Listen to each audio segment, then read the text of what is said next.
Não vamos ficar com conversa fiada. Não estamos a falar aqui de prova ilícita. Eu disse de maneira muito clara que eu trouxe isso aqui para mostrar o barbarismo em que nós incorremos. E não houve ninguém até agora capaz de dizer que houve um dado falso nessas revelações.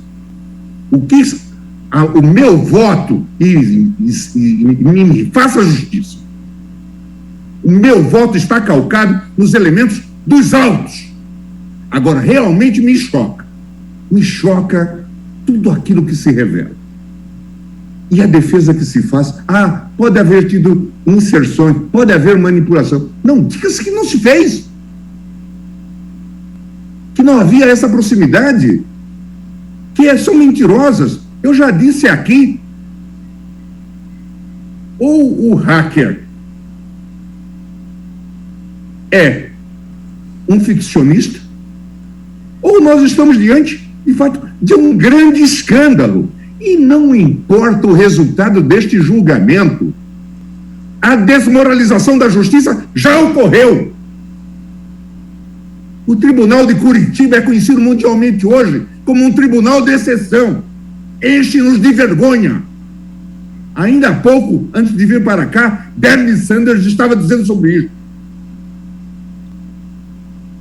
Não precisa de rescisória. A desmoralização já ocorreu. Porque ninguém é capaz de dizer, alguns dos senhores aqui comprariam um carro do Moro. Alguns dos senhores hoje seriam capazes de comprar um carro do Dallagnol. São pessoas de confiança, são pessoas que nós temos como probas. Alguém o contrataria como advogado nessas circunstâncias, tendo agido dessa forma? Boa tarde, senhoras e senhores. Hoje é 7 de fevereiro de 2024, são 17 horas e 30 minutos. Você acaba de ver o voto do Gilmar Mendes no processo sobre a parcialidade ou não de Sérgio Moro para julgar o Lula. Nesse processo, o STF, por 7 votos a 4, deu a Lula o direito ao habeas corpus por considerar o Moro um juiz parcial. Deu habeas corpus depois que o Lula foi libertado, depois que vazaram as mensagens do Dallagnol e do Moro conspirando contra a defesa do Lula, e depois disso a Lava Jato vem sofrendo revés após revés no STF. A Lava Jato vem caindo e perdendo sem parar no STF.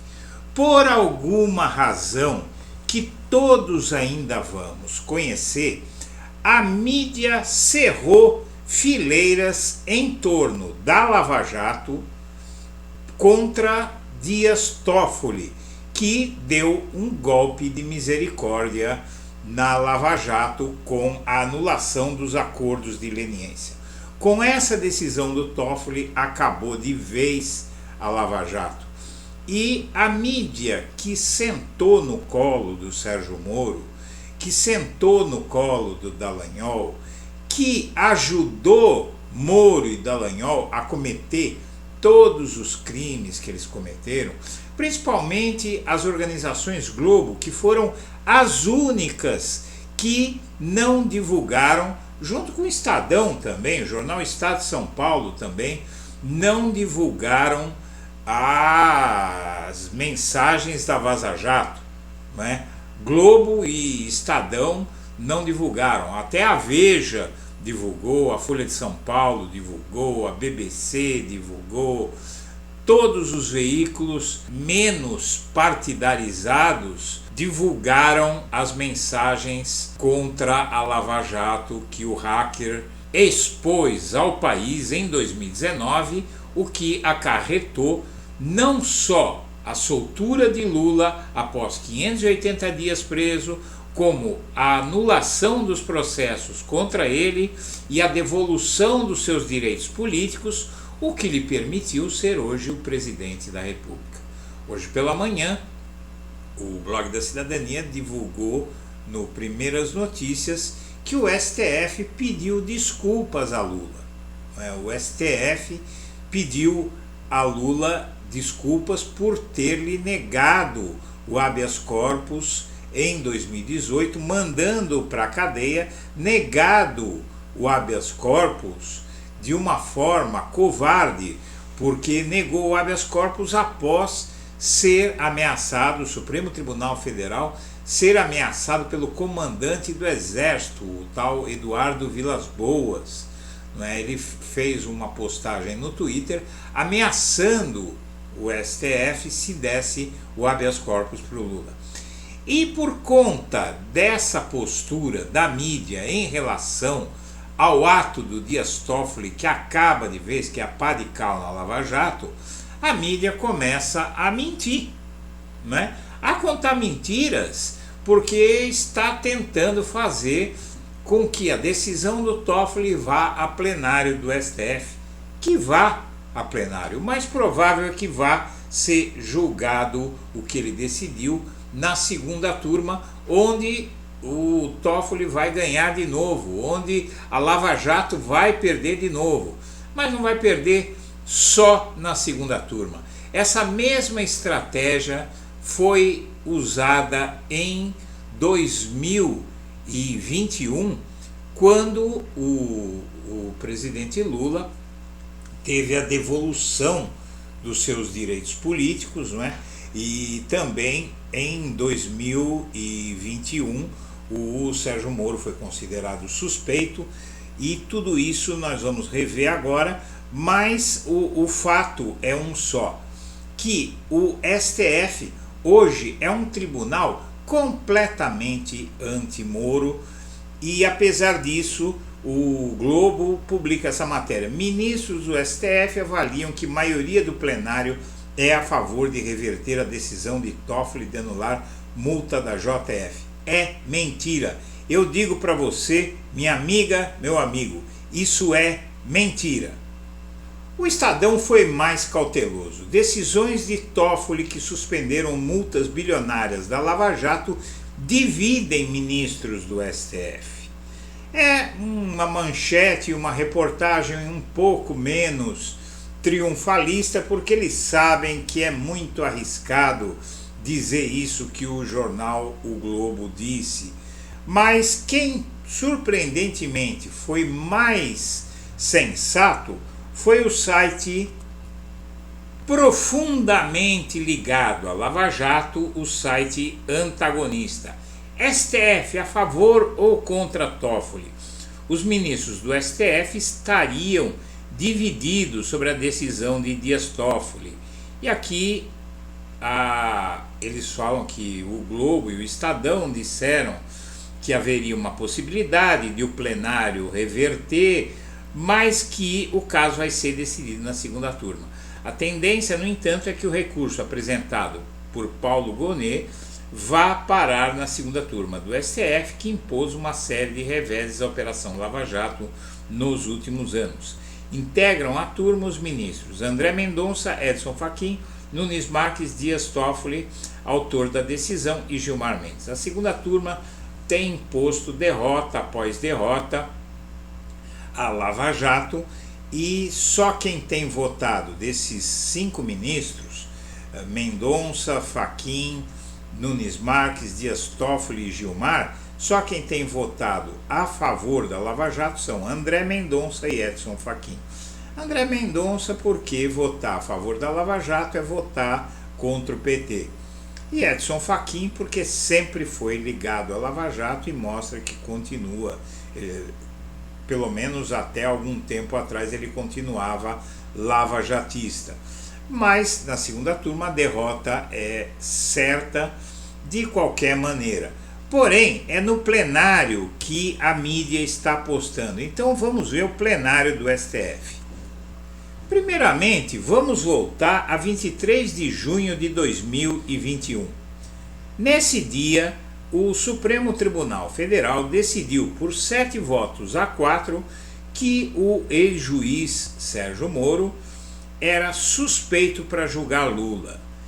E naquele julgamento, o Fux, o Fachin, o Barroso e o Marco Aurélio Melo, que então ainda estava na corte, votaram a favor do Sérgio Moro, e todos os outros ministros, que muitos dos quais não estão mais aí, não é? O Celso de Mello e o Lewandowski não estão mais aí, mais o Toffoli, mais o Gilmar Mendes, não é?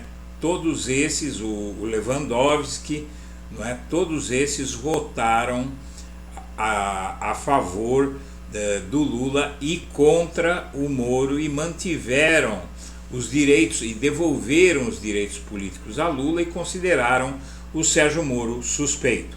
O STF, nessa configuração muito parecida com a que tem hoje, deu razão a Lula e a partir dali começou a esmagar a Lava Jato, fosse na segunda turma, fosse no plenário. A Lava Jato só tem perdido no STF porque o STF chegou à conclusão de que a Lava Jato prejudicou muito o país.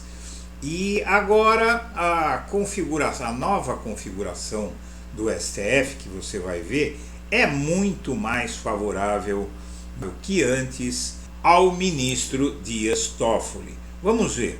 Essa configuração da Lava Jato que você vê na tela, ela conta somente com 10 ministros, porque o Flávio Dino vai entrar aqui nessa lista no dia 22 desse mês.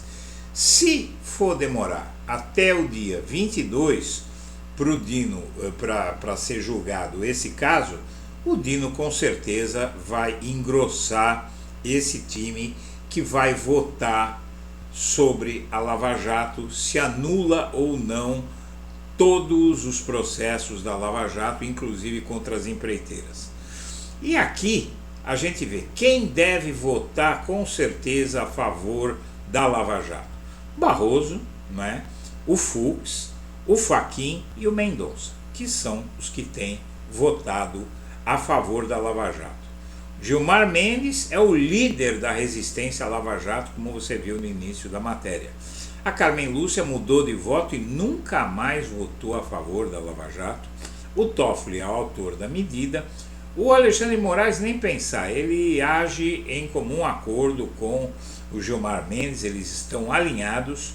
O Nunes Marques tem votado contra a Lava Jato insistentemente. E o Zanin. Então a gente tem aqui 1, 2, 3, 4, 5 e 6 ministros que devem votar. A única dúvida que poderia haver seria a Carmen Lúcia. Quem sabe Carmen Lúcia não votasse? Ainda assim, entra o Flávio Dino. Então a Carmen Lúcia seria o 5º voto a favor da Lava Jato, o que é muito difícil de acontecer, porque ela tem votado insistentemente contra a Lava Jato, e 6 votos com o de Flávio Dino, Zanin, Nunes Marques, Moraes, Toffoli e Gilmar. Então, muito dificilmente a Lava Jato vai sobreviver. A Lava Jato é algo que precisa ser enterrado e o STF tem a consciência do mal que a Lava Jato fez ao país, e toda essa conversa fiada que a gente tem ouvido na mídia não vai sobreviver. Senhoras e senhores, eu agradeço a atenção e deixo meu abraço para todo mundo.